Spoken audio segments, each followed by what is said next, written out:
এই জন্য মোহতারাম হাজির, মুহররমের রোজা অনেক গুরুত্বপূর্ণ। ঠিক তদ্রুপ আরেকটা হাদিসের মধ্যে এসেছে, আব্দুল্লাহ ইবনে আব্বাস রাদিয়াল্লাহু তাআলা আনহু বলেন যে রাসূলুল্লাহ সাল্লাল্লাহু আলাইহি ওয়াসাল্লাম বলেছেন, যে ব্যক্তি মুহররমের একটি রোজা রাখবে সে প্রতি রোজার পরিবর্তে আল্লাহ তাআলা 30টি রোজার সওয়াব তার আমলনামায় দান করে দেবেন। প্রত্যেকটা রোজার বিনিময় হবে 30টা রোজার সমপরিমাণ।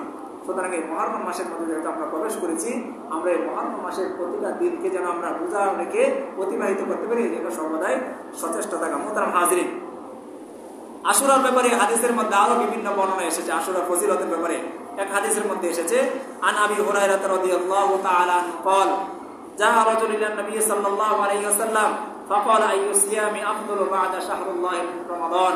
নবী আলাইহিস সালাতু ওয়াস সালামের কাছে এক সাহাবী এসে জিজ্ঞাসা করলো, ওগো আল্লাহর নবী, রমজান মাসের পরে সবচেয়ে গুরুত্বপূর্ণ কোন মাসের রোজা? নবী আলাইহিস সালাতু ওয়াস সালাম বলে দিয়েছিলেন যে রমজান মাসের রোজার পরে সবচেয়ে গুরুত্বপূর্ণ রোজা হলো মুহররম মাসের রোজা।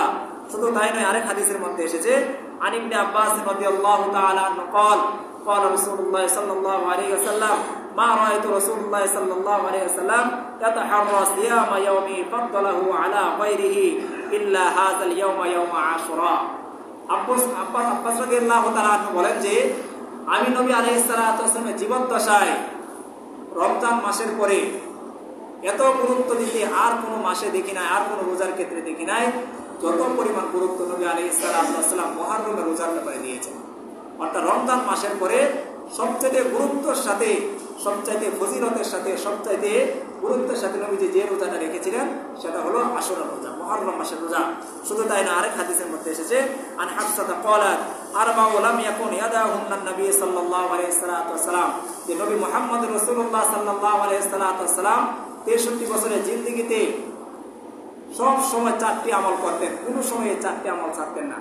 এর মধ্যে একটা হলো এই মুহররমের আশুরা রোজা। যখন এই মুহররম মাস আসতো, নবী আলাইহিস সালাতু ওয়াস সালাম এই আশুরা রোজা রাখতেন এবং প্রতি আরবি মাসের চাঁদের 13, 14, 15 এই 3টা রোজা নবী রাখতেন এবং প্রত্যেক সপ্তাহে সোম এবং বৃহস্পতিবার এই 2 দিন নবী রোজা রাখতেন এবং চতুর্থ নম্বরে নবী আলাইহিস সালাতু ওয়াস সালাম ফজরের পূর্বে 2 রাকাত সুন্নাত জীবনেও ছাড়েন নাই। এই 4টা কাজ নবীজি কখনো ছাড়েন নাই। এক হলো মুহররম মাসের আশুরা রোজা এবং প্রতি আরবি মাসের চাঁদের 13, 14, 15 তারিখের রোজা এবং প্রতি সপ্তাহে বৃহস্পতিবার এবং সোমবারের রোজা এবং প্রত্যেক দিন ফজরের পূর্বে 2 রাকাত সুন্নাত। এটা নবীজি জীবনে কখনো ছাড়েন নাই।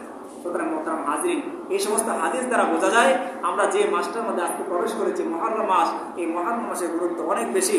ঠিক তদ্রুপভাবে আরেকটা হাদিসের মধ্যে এসেছে, আন আবি কাতাদা আন্না নবী সাল্লাল্লাহু আলাইহি ওয়াসাল্লাম قال صيام يوم عاشوراء ইন্নী আহতাসিবু আলাল্লাহি আন ইউকাফিরা সানাতাল্লাতী ক্বাবলা। নবীর সাহাবী বলতেছে যে আমি আশা করি যে ব্যক্তি এই মুহররম মাসে আশুরা রোজা রাখবে, আশুরা রোজা রাখার বদৌলতে আল্লাহ পাক রব্বুল আলামিন তার পূর্বে, তার অতীত হয়ে যাওয়া 1 বছরের সমস্ত নফল গুনাহকে আল্লাহ তাআলা মাফ করে দিবেন। যে সগীরা গুনাহগুলো রয়েছে সেই সগীরা গুনাহকে আল্লাহ পাক রব্বুল আলামিন ক্ষমা করে দিবেন। সুতরাং মোহতারাম হাজিরিন, আমরা এই মুহররম মাসের মধ্যে প্রবেশ করেছি, আমরা আশুরা রোজা তো অবশ্যই রাখবো এবং আজকে থেকে যে মুহররম মাস শুরু হয়েছে এই মুহররম মাসের প্রত্যেকটা দিনে আমরা কিছু না কিছু রোজা রাখার চেষ্টা করব অবশ্যই। ঠিক তদ্রুপ নবী আলাইহিস সালাতু ওয়াস সালাম বলেছেন যে আব্বাস রাদিয়াল্লাহু তাআলা আনহুর বর্ণনা, নবীজি বলেন যে যখনই এই মুহররম মাস এসে যেত তখন নবী আলাইহিস সালাতু ওয়াস সালাম অন্যান্য মাসের চাইতে এই মুহররম মাসটাকে বেশি গুরুত্ব দিতেন। কারণ এই মুহররম মাসের মধ্যে আল্লাহ তাআলা রেখেছেন আশুরা, যে আশুরার 10 তারিখে, মুহররমের 10 তারিখে আল্লাহ তাআলা পৃথিবীর শুরুলগ্ন থেকে এই পর্যন্ত অনেক আশ্চর্যপূর্ণ ঘটনা ঘটিয়েছেন এবং ভবিষ্যতেও যখন কিয়ামত সংঘটিত হবে তখন এই আশুরার গুরুত্ব ফুটে উঠবে। এই জন্য যখন এই মুহররম মাস প্রবেশ করত নবী আলাইহিস সালাতু ওয়াস সালাম অনেক গুরুত্বের সহিত এই মুহররম মাসটাকে পালন করতেন। ঠিক তদ্রুপভাবে মুহতারাম হাজিরিন, এই মুহররম মাসের রোজার কি বিধান? নবী আলাইহিস সালাতু ওয়াস সালাম বলেছেন যে রমজানের রোজা ফরজ হওয়ার পূর্বে, রমজানের রোজা যখন আমাদের উপরে ফরজ হয় এর পূর্বে নবী আলাইহিস সালাতু ওয়াস সালাম বলেন যে মুহররমের রোজা মুসলমানদের উপরে ফরজ ছিল না। কিন্তু যখনই আল্লাহ পাক রব্বুল আলামিন এই ঈমানদার মুসলমানদের উপরে রমজানের 30টা রোজাকে ফরজ করে দিলেন, এরপর থেকে মুহররমের এই আশুরা রোজাটাকে আল্লাহ তাআলা ফরজের কাতার থেকে বাতিল করে নফলের কাতারে দিয়ে দিয়েছেন। সুতরাং নবীজি বলেছেন যারা পারে, যারা সক্ষম তারা যেন সর্বদাই এই চেষ্টাটা করে তারা যেন মুহররমের রোজাটা রাখতে পারে। আর যদি কোনো অসুস্থতা বা কোনো পেরেশানির কারণে এই মুহররমের রোজা রাখতে না পারে তাহলে তার কোনো গুনাহ নেই। তবে কোনো ব্যক্তি যদি রাখতে পারে আশা করা যায় যে তার অতীতের 1 বছরের সগীরা গুনাহগুলোকে আল্লাহ তাআলা মাফ করে দিবেন।